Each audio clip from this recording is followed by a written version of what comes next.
Give 'em an act with lots of flash in it, and the reaction will be passionate. Give 'em the old hocus pocus.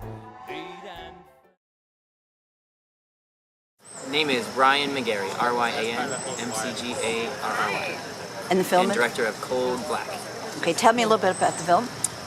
So Code Black is a feature-length documentary directed by myself. I'm also a physician that follows young training doctors at the LA County Medical Center, which is one of the largest, busiest public hospitals in the country.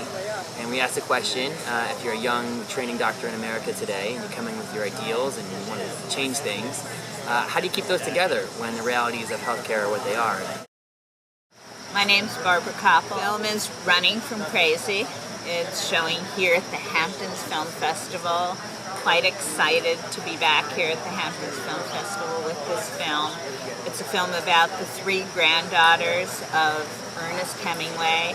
Their father's Jack Hemingway.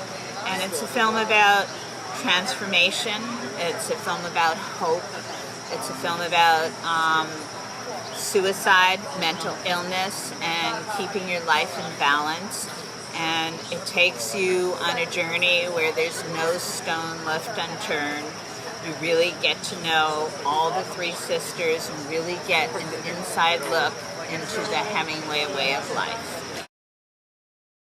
I am Samantha Grant. My film is A Fragile Trust. Trust tells the story of Jason Blair, who is arguably the most infamous serial plagiarist of our time. He was a young reporter who was working at the New York Times, and he unleashed a plagiarism scandal that completely rocked the New York Times and the entire world of journalism. I'm Tim Jennison.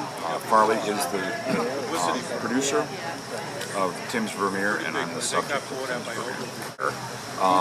Penn Jillette of Penn & Teller, I've been friends with for many years, and we were having dinner one night, and I told him that I thought I'd figured out how Vermeer, the famous Dutch artist, had painted those pictures that looked so photographic. And I thought I figured out a machine that he could have used in the 17th century to make that painting. And he said, well, we got to make a movie about this. And that's how it all started. And it turned from kind of a neat idea into an ordeal that stretched for almost 5 years. But the film was made with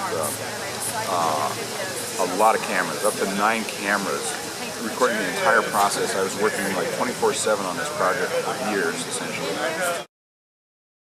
My name is Matt Wynn, and I am here with my movie The Brunches. It's a three-hander. It stars Tom Burke, Rufus Sewell, and Natalie Dormer. People might know Natalie Dormer from Game of Thrones, and she's just been cast in Hunger Games. In fact, she's filming that right now in Atlanta, where she'd love to be here. And the movie is about a couple who feel that they've kind of lost touch with their inner hipness, and they feel that they need to do something to re-establish their credentials. So they decide one Sunday that they want to go to the latest hip brunch place to show everybody in the metropolitan area who they really are.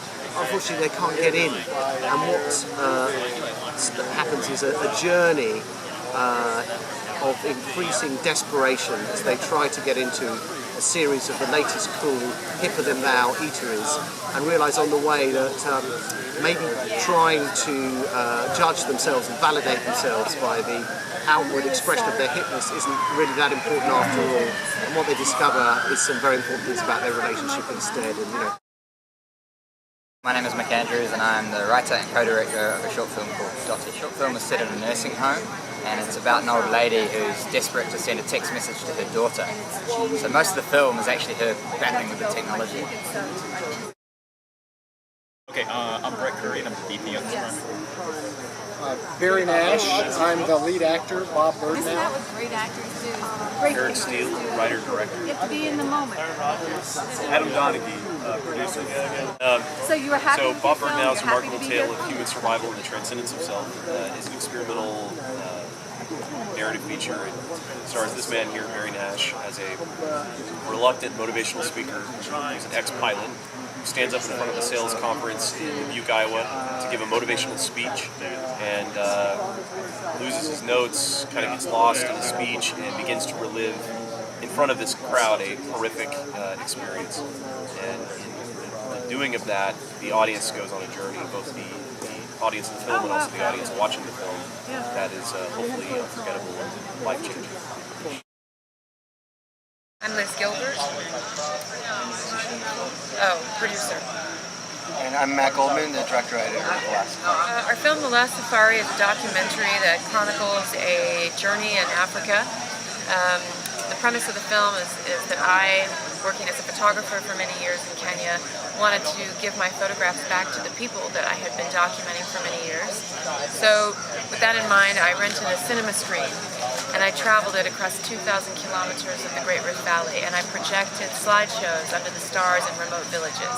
And the film chronicles this journey and all the things that go wrong, including getting shot at, dodging some floods, lions, gunshots, lion attacks, heartbreak, and craziness that happens along the way. Debbie Trochet. I am an actor in the film. Patrick Daniels. I'm a performer in the film, and also one of the directors and producers. Nora, I'm an actress in the film. Bob Berger. I'm a director, a producer, and an actor. I'm Noel Denis, and I'm an actor. Charlie Victor Romeo is a film based in the content of a play, piece of theater, that Patrick and myself and Irving Gregory started in 1999 at a theater on the Lower East Side of New York. That's been touring nationally and internationally, award-winning piece of theater for 12 years. We've been thinking long and hard about and looking at ways to make it, take it to another medium and another in a film. And we finally got to the place where we decided to do it ourselves. My name is Mika Mattila, and my film is called Chimera. Well, the film tells essentially the story of two Chinese artists from two different generations. One is a young kid who graduates from Beijing Academy of Fine Arts, and the other one is the old master, one of the key pioneers. And through their stories, it kind of explores the modern Chinese identity and the crisis that Chinese identity has at the moment. My name is Lisbeth de Keulaar, and I'm the director of the documentary Behind the Redwood Curtain.